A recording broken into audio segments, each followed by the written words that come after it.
Welcome back to our channel Lavanya ಕಿಚನ್ಗೆ ಸ್ವಾಗತ. ಇವತ್ತು ಮಂಗಳೂರಿನ ಸ್ಪೆಷಲ್ ಮಂಗಳೂರು ಗೋಲಿ ಬಜ್ಜಿ ಮಾಡಿದ್ದೀನಿ. ತುಂಬಾ ಚೆನ್ನಾಗಿ ಬಂದಿದೆ. ಇವತ್ತಿನ ರೆಸಿಪಿಲಿ ಇದನ್ನ ಯಾವ ತರ ಮಾಡೋದು ಅಂತ ತೋರಿಸ್ಕೊಡ್ತೀನಿ. ಬನ್ನಿ ನೋಡ್ಕೊಂಡ್ ಬರೋಣ. ಇಂಗ್ರೀಡಿಯೆಂಟ್ಸ್ ತಗೊಂಡಿದ್ದೀನಿ ಅಂತ ಹೇಳಿದ್ರೆ ಕರಿಬೇವನ್ನ ಸಣ್ಣದಾಗಿ ಹೆಚ್ಚಿಟ್ಕೊಂಡಿದ್ದೀನಿ, ಕಾಯಿನ ಸಣ್ಣದಾಗಿ ಹೆಚ್ಚಿಟ್ಕೊಂಡಿದ್ದೀನಿ, ಮತ್ತೆ ಅಡಿಗೆ ಸೋಡಾ ಸ್ವಲ್ಪ ತಗೊಂಡಿದ್ದೀನಿ, ಉಪ್ಪು ತಗೊಂಡಿದ್ದೀನಿ, ಮತ್ತೆ ಗಟ್ಟಿ ಮೊಸರು ತಗೊಂಡಿದ್ದೀನಿ, ಹಸಿರು ಮೆಣಸಿನ್ಕಾಯಿನ ಹಿಂಗ್ ಸಣ್ಣದಾಗಿ ಹೆಚ್ಚಿಟ್ಕೊಂಡಿದ್ದೀನಿ, ಮತ್ತೆ ಸಕ್ಕರೆ ತಗೊಂಡಿದ್ದೀನಿ, ಮತ್ತೆ ಮೈದಾನ ನೀಟಾಗಿ ಜಲಿಸ್ಕೊಂಡು ಇಟ್ಕೊಂಡಿದ್ದೀನಿ. ಈಗ ಕಲಿಸ್ತೀನಿ. ಇವಾಗ ಯಾವ ತರ ಅಂತ ತೋರಿಸ್ತೀನಿ. ಬೌಲ್ ಮೈದಾ ಇಟ್ಕೊಂಡಿದ್ದಲ್ಲ, ಮೈದಾ ಹಾಕ್ತಾ ಇದ್ದೀನಿ ಒಂದು ಬೌಲ್ಗೆ. ನಿಮಗೆ ಎಷ್ಟು ಬೇಕೋ ಅಷ್ಟು ನೋಡಿ ಹಾಕೊಳ್ಳಿ. ಅಷ್ಟು ಮೈದಾ ಹಾಕ್ತಾ ಇದ್ದೀನಿ. ಈಗ ಮೈದಾಕ್ಕೆ ಕಾಯಿ ಪೀಸ್ ಮಾಡಿ ಇಟ್ಕೊಂಡಿದ್ದೆ ಅಲ್ವಾ ಸಣ್ಣದಾಗಿ, ಅದನ್ನ ಹಾಕೋಣ.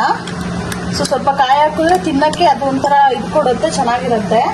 ಮತ್ತೆ ಹಸಿರು ಮೆಣಸಿನ್ಕಾಯಿ ಸಣ್ಣದಾಗಿ ಹೆಚ್ಚಿಟ್ಕೊಂಡಿದ್ದೆ ಅಲ್ವಾ, ಅದನ್ನ ಹಾಕೋಣ. ಖಾರ ಎಷ್ಟು ಬೇಕು ನೋಡಿ ಹಾಕೊಳ್ಳಿ. ಆಕ್ಚುಲಿ ಮಂಗಳೂರು ಬಜ್ಜಿ ಆದ್ರಿಂದ ಇದು ಜಾಸ್ತಿ ಖಾರ ಇದ್ರೇನು ಚೆನ್ನಾಗಿರಲ್ಲ, ನೋಡಿ ಹಾಕೊಳ್ಳಿ ಚಿಲ್ಲಿನ.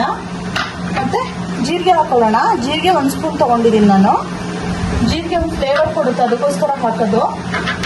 ಮತ್ತೆ ಕರಿಬೇವಿನ ಸೊಪ್ಪನ್ನ ಸಣ್ಣದಾಗಿ ಹೆಚ್ಚಿಟ್ಕೊಂಡಿದ್ದೆ, ಇದನ್ನು ಹಾಕ್ತಾ ಇದ್ದೀನಿ. ಮತ್ತೆ ಇದಕ್ಕೆ ಕೊತ್ತಂಬರಿ ಹಾಕೋಣ. ಕೊತ್ತಂಬರಿ ನೋಡಿ ಹಾಕೊಳ್ಳಿ, ಜಾಸ್ತಿ ಏನು ಬೇಡ, ಸ್ವಲ್ಪನೇ ಹಾಕೊಳ್ಳಿ ಸಾಕು. ಇಷ್ಟ ಹಾಕಿದ್ರೆ ಸಾಕು. ಉಪ್ಪು ರುಚಿ ನೋಡ್ಬಿಟ್ಟು ಎಷ್ಟು ಹಾಕೊಳ್ಳಿ. ಇಷ್ಟ ಹಾಕ್ತಾ ಇದ್ದೀನಿ. ಮತ್ತೆ ಇದಕ್ಕೆ ಸ್ವಲ್ಪ ಒಂದು ಅರ್ಧ ಸ್ಪೂನ್ಗಿನ ಜಾಸ್ತಿ, 1/4 ಸ್ಪೂನು ಸಕ್ಕರೆ ಹಾಕ್ತಾ ಇದ್ದೀನಿ. ಸಕ್ಕರೆ ಹಾಕಿದ್ದೀನಿ. ಸ್ವಲ್ಪ ಇದಕ್ಕೆ ಸೋಡಾ ಹಾಕ್ತಾ ಇದ್ದೀನಿ. ಇಷ್ಟ ಹಾಕಿದ್ದೀನಿ. ಹಾಕಿರೋದೆಲ್ಲ ಇಂಗ್ರೀಡಿಯೆಂಟ್ಸ್ ಎಲ್ಲ ನೀಟಾಗಿ ಮಿಕ್ಸ್ ಮಾಡ್ಕೊಳ್ಳೋಣ. ಫಸ್ಟು ಇದೆಲ್ಲ ಮಿಕ್ಸ್ ಆಗಲಿ. ಮಿಕ್ಸ್ ಆಗಿದೆ. ಇದಕ್ಕೆ ಮೊಸರು ಹಾಕೊಂಡು ಮಿಕ್ಸ್ ಮಾಡ್ಕೊಳ್ಳೋಣ. ಇವಾಗೆಲ್ಲ ನೀಟಾಗಿ ಕಲಸೋಣ.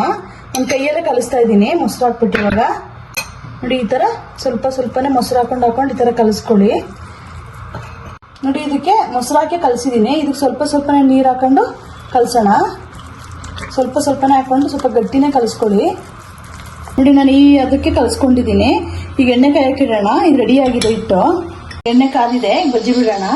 ಸಣ್ಣದಾಗಿ ಬಿಟ್ಕೊಳ್ಳಿ. ಹಿಂಗೆ ಈ ಥರ ಒಂದೊಂದಾಗಿ ಬೆಂದಿದೆ. ತೆಗಿಯೋಣ ಇವಾಗ. ಇಷ್ಟು ಬರೋಷ್ಟು ಬೇಯಿಸ್ಕೊಳ್ಳಿ, ತೀರಾ ಬೇಯಿಸಕ್ಕೆ ಹೋಗ್ಬೇಡಿ. ಬಿಸಿ ಬಿಸಿ ಗೋಲಿ ಬಜ್ಜಿ ರೆಡಿ ಇದೆ. ನೋಡಿ, ತುಂಬಾ ಚೆನ್ನಾಗಿ ಬಂದಿದೆ. ನೋಡಿ ಎಷ್ಟು ಚೆನ್ನಾಗಿ ಬಂದಿದೆ ಅಂತೇಳಿ. ಇದನ್ನೇ ಮಾಡ್ಕೊಳ್ಳಿ. ನಾನು ಸಂಜೆ ಟೈಮ್ 4 ಗಂಟೆಗೆಲ್ಲ ಟೀ ಜೊತೆ ತಿನ್ಬೋದು. ತುಂಬಾ ಚೆನ್ನಾಗಿರುತ್ತೆ. ಇವತ್ತಿನ ವಿಡಿಯೋದಲ್ಲಿ ಇದನ್ನು ಯಾವ ತರ ಮಾಡೋದು ಅಂತ ತೋರಿಸ್ಕೊಟ್ಟಿದ್ದೀನಿ. ಇಷ್ಟ ಆಗಿದೆ ಅಂತ ಅನ್ಕೊಂಡಿದ್ದೀನಿ. ದಯವಿಟ್ಟು ಹೊಸದಾಗಿ ಯಾರು ನನ್ನ ಚಾನಲ್ ನೋಡ್ತಾ ಇದ್ದೀರಾ ಸಬ್ಸ್ಕ್ರೈಬ್ ಮಾಡ್ಕೊಳ್ಳಿ, ಸಪೋರ್ಟ್ ಮಾಡಿ, ಲೈಕ್ಸ್ ಮಾಡಿ, ಕಮೆಂಟ್ಸ್ ಮಾಡಿ, ಶೇರ್ ಮಾಡಿ. Thank you for watching.